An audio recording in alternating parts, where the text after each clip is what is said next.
So hello guys, welcome back to my YouTube channel MGM career institute. उम्मीद करता हूँ आप सब बहुत बढ़िया होंगे और अपनी पढ़ाई को अच्छे से कर रहे होंगे। तो चलिए आज हम बात करने वाले हैं हमारे ओएमपी के एंड सेम के मस्ट जो टॉपिक्स हैं उनके बारे में। इसे स्टार्ट करने से पहले मैं आपको बता दूं कि अगर आपने अभी तक चैनल को सब्सक्राइब नहीं किया है तो सब्सक्राइब कर दें। ऑब्वियस सी बात है, अगर मेंबरशिप ली हो तो आपने सब्सक्राइब जरूर किया होगा, तो ये सब्सक्राइब कर दें अगर नहीं किया हो फिर भी। और अपने दोस्तों के साथ इस मेंबरशिप की जो लिंक्स हैं वो जरूर शेयर करें ताकि वो भी इस मेंबरशिप को ज्वाइन करके इसका बेनिफिट ले सकें। तो चलिए आज जैसे हम शुरू करते हैं यूनिट 1 से। यूनिट 1 में अब ओएमपी के अंदर मैं बात करूं आपसे, सबसे पहली बात पूरी यूनिट्स के बारे में, तो यहाँ जो डेरिवेशंस और बड़े क्वेश्चन है वो आपको 6, 7 या फिर 5 मार्क्स के लिए दिखाई देंगे। अब मार्क्स का डिस्ट्रीब्यूशन कैसे हो सकता है कि एक 7 नंबर का क्वेश्चन आ जाएगा, ठीक है, फिर एक 3 नंबर का क्वेश्चन आ जाएगा और दो एक एक नंबर के ऑब्जेक्टिव आ जाएंगे, ठीक है, ये तो इसकी बात हो गई। या फिर क्या हो सकता है कि एक 5 नंबर का आ जाए, एक 3 नंबर का और दो दो दो नंबर के आ जाए, जिसमें मान लो एक 2 नंबर का क्वेश्चन है और एक एक नंबर के ऑब्जेक्टिव आ जाए, या फिर ऑब्जेक्टिव भी 2 2 नंबर के आ जाए, ठीक है, शॉर्ट नोट के फॉर्म में आ जाए, शॉर्ट आंसर के फॉर्म में आ जाए। तो इस तरह से आ सकता है, लेकिन ज्यादा से ज्यादा चांस क्या है बेटा कि जो बड़े वाले क्वेश्चन है ये कितने मार्क्स में आएंगे, 7 मार्क्स के लिए आपको दिखाई देंगे। तो 7 मार्क्स के लिए अगर इस चैप्टर में बात करूं, सबसे पहले तो 3 क्वेश्चन यहाँ जो है इंपॉर्टेंट है, एक कॉम्पटन, ग्रुप वेलोसिटी और श्रोडिंगर। अब इनमें से दो की पेपर में आने की गारंटी 100% है।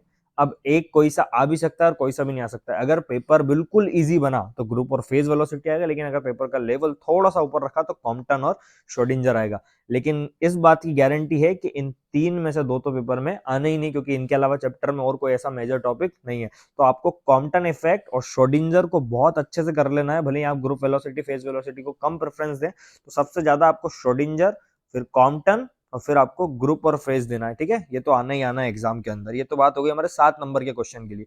अब बचा वो 3 नंबर, 4 नंबर या 2 नंबर के लिए क्वेश्चन, छोटा सा 2 नंबर में तो नहीं आएगा, लेकिन 4 या 3 नंबर में ही कुछ आएगा। तो उसमें क्या आ सकता है, एक तो हाइजेनबर्ग आ सकता है, अनसर्टेनिटी प्रिंसिपल आपसे पूछ लेंगे, स्टेट एंड डिराइव ऐसे करके, या फिर न्यूमेरिकल आ सकता है, particle in one dimensional box. बहुत रेयर चांसेस क्वेश्चन के आने की, लेकिन अगर नीचे कुछ क्वेश्चन बनेगा 3 नंबर का तो इन दोनों टॉपिक से ही बनने की प्रोबेबिलिटी है, ठीक है। तो ये तो बात हो गई हमारी यूनिट 1 के बारे में।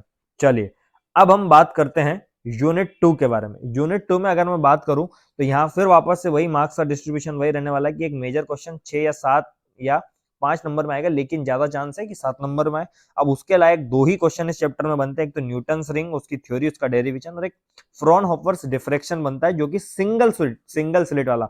आपने एन स्लिट पढ़ा होगा, डबल स्लिट पढ़ा होगा, लेकिन आपको ज्यादा फोकस किसके ऊपर रखना है इस चैप्टर में, सिंगल स्लिट, क्योंकि हर बार एग्जाम में यही पूछा जाता है, ठीक है। चलिए आगे हम बात करते हैं। फिर बात आती है वो बचे हुए 3 4 नंबर के क्वेश्चन के लिए, तो वहां ब्रूस्टर्स लॉ आप कागज पे लिख लीजिए, 100% आपको पेपर में दिखने वाला है, 101% गारंटीड, ये आना ही आना है, ठीक है। अब बात करते हैं फिर ब्रूस्टर्स लॉ के और में क्या आ सकता है। मान लीजिए कि ऊपर एक क्वेश्चन में फ्रॉनहोफर्स या फिर न्यूटन्स रिंग के साथ में ब्रूस्टर आ गया, फिर नीचे और में फ्रॉनहोफर के साथ एक न्यूमेरिकल आ सकता है, किसका, हाफ या फिर क्वार्टर वेव प्लेट का। आपको चैप्टर के एकदम लास्ट में जो पढ़ाया जाता है उसके आने की प्रोबेबिलिटी है इसके अंदर। तो ये तो बात हो गई हमारी यूनिट 2 ओएमपी के बारे में। अब देखते हैं हम यूनिट 3। यूनिट 3 में जिस तरह से मैंने आपको यूनिट 1 2 में 7 नंबर के क्वेश्चन बताए, उसी तरह से 2 क्वेश्चन इसमें बनते हैं मेजरली 100% गारंटी के साथ ये आने हैं। एक तो हॉल इफेक्ट, वही 7 नंबर, 6 नंबर या 5 नंबर में आ सकता है, मैक्सिमम आपको 7 नंबर में दिखाई देगा, और उसी के और में आएगा फर्मी डायरेक्ट डिस्ट्रीब्यूशन फंक्शन। तो ये दोनों आप बहुत अच्छे से कर लें, हॉल इफेक्ट को तो कर ही लें, ठीक है। अब वापस बात आई वो 3 नंबर की, 4 नंबर के क्वेश्चन की, तो इस यूनिट से टाइप 1 टाइप 2 सेमीकंडक्टर और मीजनर्स आ सकता है उसके और में, ठीक है। तो ये दोनों को आप तैयार कर लें। चलिए बात करते हैं यूनिट 4 के बारे में। यूनिट 4 में आंख बंद करके क्या याद रख लो, आइंस्टाइन की ए बी कोफिशिएंट के रिलेशन 7 नंबर में सबसे ज्यादा प्रोबेबिलिटी इसकी है पूरे ओएमपी में आने की। कौन सी, आइंस्टाइन ए बी कोफिशिएंट। तो ये डन है आना। फिर अब क्या कीजिए, पूरा चैप्टर लेजर का है, तो आपको कोई भी 2 लेजर याद तैयार करनी थी, एक तो रूबी कर लो या फिर आपकी मर्जी जो भी करो, रूबी कर लो, ठीक है। जो भी है आगे वाली लेजर्स आपको जो करनी वो वाली कर सकते हैं, लेकिन रूबी एक बार आप पढ़ लेना, ठीक है। फिर बेसिक पार्ट्स ऑफ लेजर, जो कि लेजर का ही चैप्टर है, तो उसकी थ्योरी, उसके बेसिक पार्ट्स और condition to achieve laser action आपको कर लेना है। वो 3 नंबर के क्वेश्चन, 4 नंबर का जो क्वेश्चन मैं बता रहा हूँ उसके साथ आने की प्रोबेबिलिटी इन दोनों क्वेश्चंस की है। मैंने कवर ही ऐसा किया है कि आपका जो पूरा सिलेबस है वो एक बहुत कम पोर्शन में कवर हो जाए। ठीक है, अब बात करते हैं इसी तरह से न्यूमेरिकल में किसकी, यूनिट 5 की। तो यूनिट 5 में अगर आप देखो तो बेटा डेरिवेशन या फिर न्यूमेरिकल्स आ सकते हैं किसके ऊपर, न्यूमेरिकल अपर्चर के ऊपर, एक्सेप्टेंस एंगल, वी नंबर और नंबर ऑफ मोड्स निकालने के लिए ये क्वेश्चन बनेगा ही बनेगा, क्योंकि इसके और में एक क्वेश्चन क्या आएगा बेटा, ब्लॉक डायग्राम आएगा ऑप्टिकल फाइबर का 100%। ठीक है, ये डन है। अब ब्लॉक डायग्राम के साथ में क्वेश्चन आ सकता है और में कौन सा वाला, ये। ठीक है, 5, 6, 7 नंबर में जो भी आएगा, और वो बात करें वो 3 नंबर की, तो टाइप्स ऑफ ऑप्टिकल फाइबर और उसके लॉसेस आपसे पूछ लिए जाएंगे उस 3 नंबर के लिए। ठीक है, तो ये बात हमने कर ली ओएमपी की पांचों यूनिट के बारे में। अब आपको करना क्या है कि जिस तरह से मैंने आपको प्रेफरेंस बताई है इन सब में, उसी से आप तैयार करें।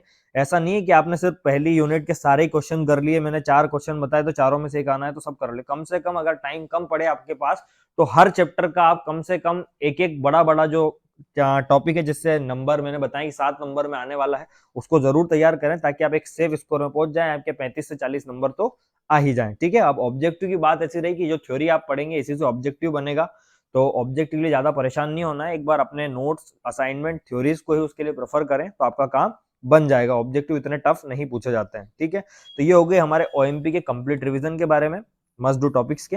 अब हम बात करेंगे नेक्स्ट जो हमारा पेपर होने वाला है उसके बारे में। पेपर से बहुत पहले हम उसकी वीडियो अपलोड करने वाले हैं, तो आप इसको देखिए, जो भी दिक्कत आए आपको हमें बताइए और अपने दोस्तों के साथ जरूर शेयर करें। हमारी अब तक 100+ मेंबर्स की ये फैमिली हो चुकी है एसआरएस सीरीज के अंदर। उम्मीद करता हूं और भी आपके दोस्त हैं वो ज्वाइन करेंगे अगर आप उनको शेयर करते हैं। तो बने रहिए अगले लेक्चर के लिए चैनल पे, तब तक के लिए धन्यवाद।